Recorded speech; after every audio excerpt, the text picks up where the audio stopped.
On va discuter. Bonjour à toutes et à tous et bienvenue dans ce débrief pas prévu, mais tellement intéressant. Je vous rappelle qu'à 20 h sur la chaîne, évidemment, on fait un live sur la liste des bleus que j'ai préparé. Donc 20 h si vous êtes là, évidemment, n'hésitez pas à passer, sinon à regarder en replay dans les streams en direct. Bon, faut parler des choses qui se passent récemment là dans cette liste des bleus, avec évidemment ces deux choix forts. Laurent Bonadei n'a pas sélectionné ni Eugénie Le Sommer ni Wendy Renard pour les prochains matchs de Ligue des Nations. Et évidemment, ça fait énormément de bruit. Tu m'étonnes. Moi, j'avais envie de vous parler. J'avais envie de vous témoigner mon avis, mais aussi les raisons pour lesquelles je vais répondre à la question que je vous ai mis en titre de vidéo. Et vous avez évidemment la possibilité dans les commentaires d'exprimer votre avis vis-à-vis de cette injustice, entre guillemets, ou non, de ne pas les sélectionner. Je vais enterrer le mystère tout de suite. Pour moi, c'est une décision qui est très forte, qui fait un peu mal, puisque ça pourrait dire qu'elles ne sont peut-être pas sélectionnables pour l'Euro. On sait que Eugénie Le Sommer vivra sans doute son dernier Euro, et même pour Wendy Renard... c'est dommage parce qu'on aimerait les voir finir leur carrière sur un bel Euro avec l'équipe de France. Mais maintenant, je crois qu'il faut parler avenir. Mesdames et messieurs, quand j'ai reçu la nouvelle dans mon fil, évidemment Twitter, suivez-moi sur Twitter, même si je m'exprime pas beaucoup, mais ça va arriver fort, j'étais, comment dire, à la fois surpris, mais aussi à la fois... pas forcément très inquiet. En fait, pour être très honnête avec vous, ce choix-là est un choix sportif que je comprends. Et je vais en venir à mes principaux points, mais on en parlera à 20 h sur le live, évidemment. D'abord, quand on lit la conférence de presse de notre cher Laurent Bonadei, il y a cette réponse, évidemment, que je vais vous lire, qui est diffusée sur la FFF, bien sûr, la Fédération Française de Football, donc je vous invite à aller lire ces mots. Ce sont des choix forts, j'en suis pleinement conscient. Ce sont des décisions que j'ai prises après une longue réflexion. Elles sont difficiles à prendre, très difficiles à annoncer aux principales concernées, et parfois presque impossibles à entendre, voire à accepter pour elles. On y reviendra. Car il s'agit de joueuses emblématiques de l'équipe de France. C'est pourquoi ce sont des choix qu'il faut assumer. Mais cette décision, je ne l'ai pas prise sur un coup de tête. Même si, vu le timing, certains pourraient croire à un geste impulsif. Ce n'est absolument pas le cas. D'ailleurs, comme le disait Einstein... Ah oui, d'accord. Ah oui. Ah oui. Ah, ça déconne, zéro. La folie, c'est de faire toujours la même chose en espérant un résultat différent. Si je peux voir cette équipe obtenir des résultats différents, alors je dois agir différemment.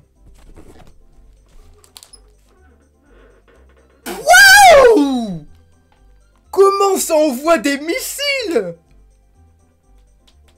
Ah oui. Je découvre avec vous. Ah ouais. Concernant le moment de l'annonce, on est en fin de saison, mais cette réflexion est engagée depuis longtemps. Dès le début de la saison, je continue à lire. Dès le départ, j'avais dit que tout le monde aurait sa chance et que personne n'était indispensable. Je n'avais pas de boule de cristal pour prévoir, les résultats ou l'évolution des joueuses, mais les choses se sont faites naturellement dans un esprit de renouvellement et ce processus a vraiment commencé dès octobre avec une rotation déjà bien annoncée à ce moment-là.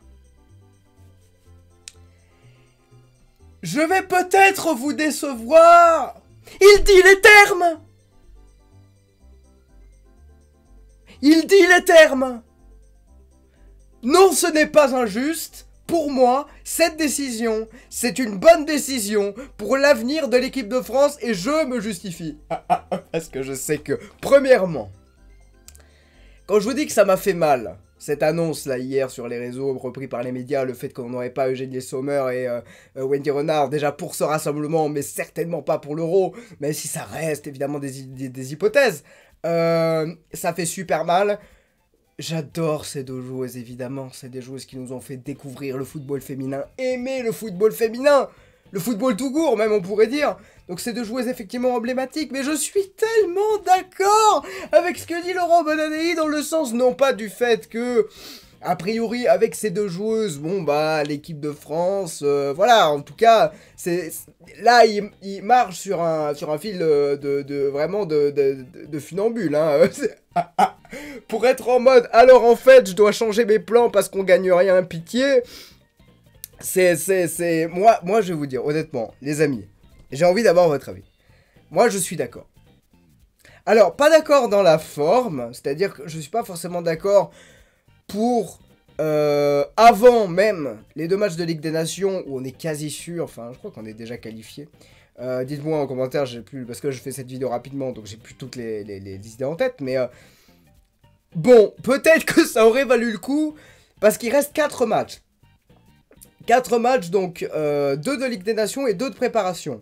Bon, faire venir Renard et Eugénie Le Sommer pour 2 matchs de Ligue des Nations et voir à quel point ça marche ou pas, ça aurait pas été une mauvaise idée. Parce que, soit ça marche et tu les prends après à l'Euro, soit ça marche pas et là tu te dis, bon bah ça marche pas, je les prends pas à l'Euro. Elles ne sont pas forcément non sélectionnables à l'Euro, attention, hein, là encore, on n'y est pas. Mais, je trouve qu'effectivement, la vision de Laurent Bonadei est intéressante dans l'idée de construire une dynamique nouvelle à une équipe de France qui a de nouveaux talents, est sur une excellente dynamique, est à 2 mois d'un Euro qu'on peut gagner, clairement. Et la question de est-ce qu'on peut le gagner sans Eugénie et sans Wendy? Peut-être. Si on regarde la liste, les amis, si on regarde cette liste, que j'ai pas sous les yeux, mais ça va venir extrêmement fort, ne vous inquiétez pas, mais je l'ai la liste là. Bam. La liste des 24 là, s'il vous plaît, voilà, ouais. La liste des 24 bleus. Quand tu vois qu'en défense, beaucoup de défenseurs d'ailleurs, quand tu vois qu'en défense, tu as Selma Bacha, Lou Bogar, Elisa de Almeida, Maël Lacrar, Grejembok, Melwen Ndongala, pardon, Tidiba Sabora, Alice Sombat, est-ce que t'as pas confiance? Bien sûr que si! J'ai confiance en cette défense, et on va reparler à 20 h tout à l'heure, mais j'ai confiance en cette défense, j'ai confiance notamment au travail de Maël Lacrar, j'ai confiance en Elisa de Almeida, même si c'est pas toujours assurance tout risque, hein, bien sûr, mais il y a des joueuses qui peuvent remplacer Wendy Renard. Cette phrase fait mal à dire, mais elle est réelle, mesdames et messieurs. Tiniba Samoura est sur une pente exponentielle, ce mot n'a aucun sens, mais elle a une progression de fou. Elle est probablement l'une de nos meilleurs défenseurs à venir. Et que dire d'Alice Sombat qui fait une saison incroyable avec l'OL? Et que dire de Melwen Ndongala qui n'est pas dans le même rôle évidemment que Wendy Renard, puisqu'elle joue plus en piston, t'as capté, bref, et elle est même en dribble, mais bon, on a une nouvelle façon de jouer, des nouvelles défenseurs, des nouvelles manières en fait de défendre aussi. Peut-être en avançant plus, en prenant plus de risques. Voilà, donc je suis pas forcément d'accord à 100% avec ce que dit Laurent Bonadei sur sa façon de voir le renouvellement de l'équipe de France, etc. Mais par contre, je suis d'accord sur un point. On est à 1 mois de l'Euro. Si on tente pas des trucs aujourd'hui, si on trouve pas des solutions miracles pour avoir une équipe solide, parce que mine de rien on a gagné 4 fois, mais contre l'Islande c'était serré, contre la Norvège au Stadium je veux même pas en parler, voilà, donc il faut qu'en 1 mois ils trouvent cette potion magique en mode bon maintenant on retourne à notre 3e place sur le classement FIFA et on y va, voilà. Donc pour être très honnête avec vous, et vis-à-vis de l'attaque, j'ai parlé de la défense, parce que Wendy, évidemment, voilà, on l'adore, et ça fait très bizarre, mais... Kessia Bussi, Delphine Cascarino, Candidatou Diani, Kelly Gago, Marie-Antoinette Katoto, Melvin Mallard, Clara Matteo. Quand tu vois la concurrence qu'il y a dans cette équipe de France, est-ce que t'as de la place encore pour Eugénie?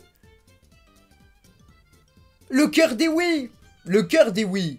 Mais la raison dit, bah, pas forcément. 36 ans. Peut-être pas les mêmes jambes aussi. Voilà, il faut bien comprendre que nos taulières sont des taulières, malheureusement, mais c'est la vie, hein, vieillissante, et que Eugénie Le Sommer n'a pas le même temps de jeu qu'à l'époque avec l'OL aussi, on n'est pas en 2015, on est 10 ans plus tard. Et donc voilà, moi je suis ok. J'ai vu la nouvelle hier soir, j'ai fait bon, c'est dur à encaisser, mais en vrai, pourquoi pas? Et puis, imaginez, 4 matchs. Si tout va bien, il y a 0 blessure, on a à peu près la même liste pour tout le long et on part à l'Euro comme ça, machin. Imaginez, je pense que s'il y a une blessure ou 2, il y a un monde où elles reviennent dans l'équipe. Alors oui, ça fait un peu bizarre de se dire qu'elles reviennent que s'il y a blessure, mais ils ne les oublient pas. Il ne faut pas voir ça comme un rejet d'un revers de la main en mode non, non, venez pas, vous avez pas votre place. Alors, sportivement, apparemment, ici, dans ce cadre-là, elles n'ont pas leur place, mais dans l'absolu, évidemment que oui. Si on a la possibilité d'avoir des joueuses d'expérience dans un tournoi où on a besoin d'expérience, elles vont peut-être revenir. Donc moi, ce que je vous dirais sur cette analyse extrêmement décousue, et je m'en excuse, et j'espère que vous la comprenez, je veux évidemment discuter avec vous sur vos raisons pourquoi elles doivent venir, vos raisons pourquoi elles ne doivent pas venir, voilà, ça va être un plaisir de discuter avec vous, mais tout simplement pour vous dire, est-ce que c'est une injustice? Pour moi, non. C'est une nouvelle très dure à encaisser. Beaucoup de supporters et supportrices étaient pas bien, hein. Tu m'étonnes de la nouvelle, parce que c'est des joueuses, on a des étoiles dans les yeux quand on les regarde. Mais je vais venir sur un point. Il y a des nouvelles joueuses où on a aussi des étoiles dans les yeux quand on les regarde. Quand tu vois la défense pardon, j'ai plus les termes, mais quand tu vois la défense d'Alisson Bat, quand tu vois les dribbles de Ndongala qui remontent à 1000 à l'heure, quand tu vois la défense de Chris Jembok qui est extraordinaire, quand tu vois la saison de Clara Matteo, quand tu vois Kelly Gagou qui explose, quand tu vois tellement de joueuses, mais ça vaut aussi pour l'équipe de France masculine, mais quand tu vois tellement de talents éclore, cette liste-là, elle est solide. Donc on va en parler évidemment tout à l'heure, en live, avec vous. Mais voilà mon avis donc sur cette liste de Laurent Bonadei avant le live de 20 h. Tout ça pour vous dire, moi, ça me va. Voilà, je sais pas vous, moi ça me va. Évidemment, hein, on est un peu triste pour Eugénie et pour Wendy, c'est normal. Parce que ça sent le clap de fin, c'est ça qui est un peu terrible dans l'histoire, c'est que tu sens que... Ouais, peut-être elles reviendront pas, elles auront pas leur dernier euro, et imagine si on le gagne sans elles, et... Oui, il y a tout ce truc. Et ça, on en parlera en juin. Parce qu'il y aura avant match de préparation et après match de préparation. Et là où je veux en venir, c'est qu'à mon avis, si elles reviennent, eh bien, tant mieux. Et si elles ne reviennent pas, bah, c'est qu'il y a peut-être des raisons. Voilà. Tout simplement. Mais bon. C'est la fin de cette petite analyse rapide. Où j'ai pas pu tout dire, mais je vais en parler plus longuement ce soir. Donc voilà, c'est évidemment juste pour vous parler de cette nouvelle-là.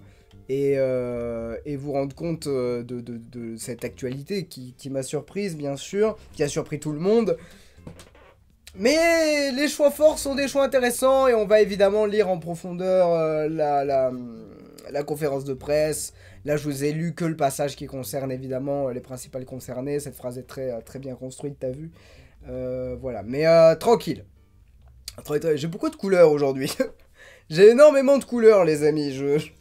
Je suis tout de rouge et je suis tout de rouge, de bleu marine, de bleu foncé, de bleu clin, de bleu clair. Je suis tout en couleur. Et c'est tant mieux, bien sûr. Je suis tout en couleur et on espère que cette équipe de France sera autant couleur. Voilà. Merci d'avoir suivi cette vidéo.